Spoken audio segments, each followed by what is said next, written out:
Hey guys, what's up? I'm Rohit Khurana, host on Intellect Digest, and in this video I'm gonna give you a benchmarks and gaming review of the Moto X Play, which is the new variant of the Motorola Moto X and has been launched in India at an aggressive price of 18,500 rupees. We are also gonna test heating since it is paired with the Snapdragon 615 chipset, which is notorious for its heating issues. So we are also gonna test heating and temperature at all the stages. Before we start our test, let me measure the temperature reading around the display, and you can see that it is around 32.5 degrees on the front, and on the rear of the phone we also have similar readings of 32 degrees centigrade. This is what the temperature is when the phone is idling and we are not doing any activity on it.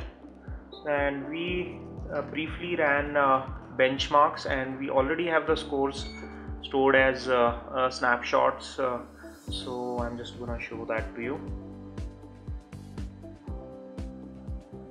So this is what we got on quadrant standard, which is 24,224, which is impressive, and we got around 33,000 on the Antutu. So the quadrant standard and Antutu rate this phone highly as 24,000 and 33,000 respectively. This phone is paired with a Snapdragon 615 chipset, has 2 GB of RAM, and without further wasting any time, we'll play some heavy titles, which includes the Asphalt 8, Modern Combat 5 and Nova 3 to show you how this phone performs. Before I start that, let me quickly show you an overview of the sensors that this phone gets, because that defines the gaming performance to a big extent. The kind of support that you have for sensors, that is important for gaming. So it has the direction sensor, G sensor is not supported, acceleration sensor is there, ambient light sensor is there, e-compass, proximity, and the important, which are the linear acceleration and rotation vector sensors, are also missing.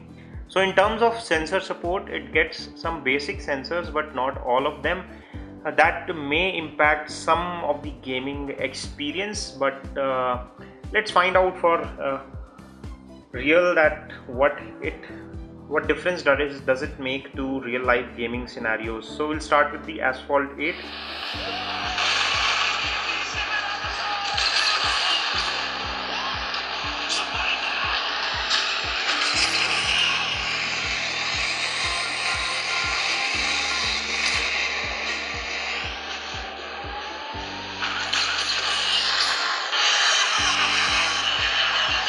The phone is slightly warm after playing one level, and this game was played very effortlessly. There was no stutter, no graphics frame drops, and the temperature has risen to around 36 degrees at front, and on the rear of the phone we have the similar temperatures of around 36 degrees.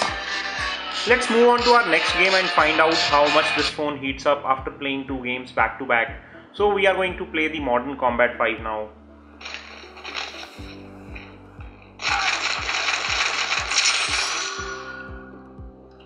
This is the Modern Combat 5, a fairly heavy game when it comes to graphics, and the phone does not stutter here to play this. Extraction location, over.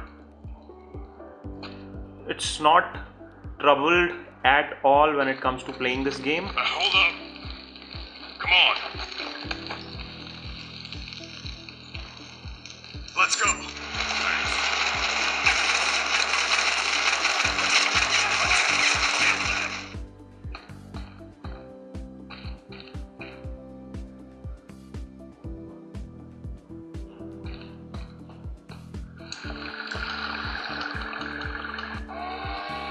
Let's get out of here. So we have played this game for 4-5 minutes now. Let's find out the temperature rise, and the temperature has reached around 38.6. That is probably the highest that it goes, but we'll still play one more game to see where it reaches. In our previous test we found that it had touched around 40, and next game that we have is Nova 3, and let's find out how much it heats up after playing this one. And this here is Nova 3, and let's find out how well it performs when it comes to playing this game.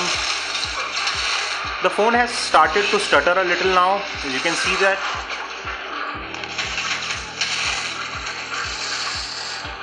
we are finding it hard to spot the targets.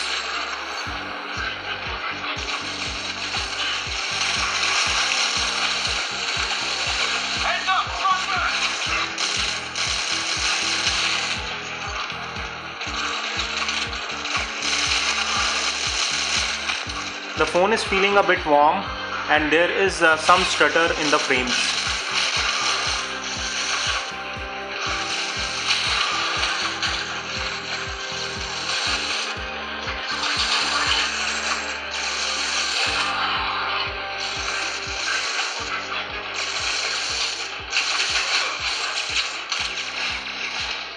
So the gaming performance is slightly impacted, and let me measure the temperature after this aggressive gaming, and it has reached 39.5, 39.6 at various points, and this phone is now at the max temperatures that it is touching, which is 40 degrees, which is in fact a good thing because Snapdragon 615 phones, some of the phones that we have seen easily reach 48, 49, which becomes uncomfortably hot, but this one is not going beyond 40 degrees. But on the flip side, the performance is being throttled, so if you are an avid gamer, you may find it slightly disappointing. However, if you are someone who does not really play so many games, you will find that this phone is well optimized to give you a decent performance, and at the same time does not overheat and it does not drag the battery too much. You can see that a lot of applications are running in background, a lot of load on the phone, but still it is performing well.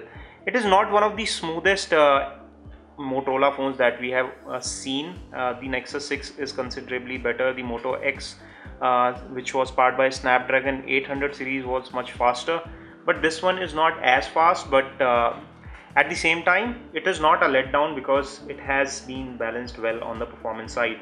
This is all we have on this video. We hope you enjoyed watching it. If you want to pick up one of these, I'm leaving direct link in the description section below. Please pick up one from the link provided by us.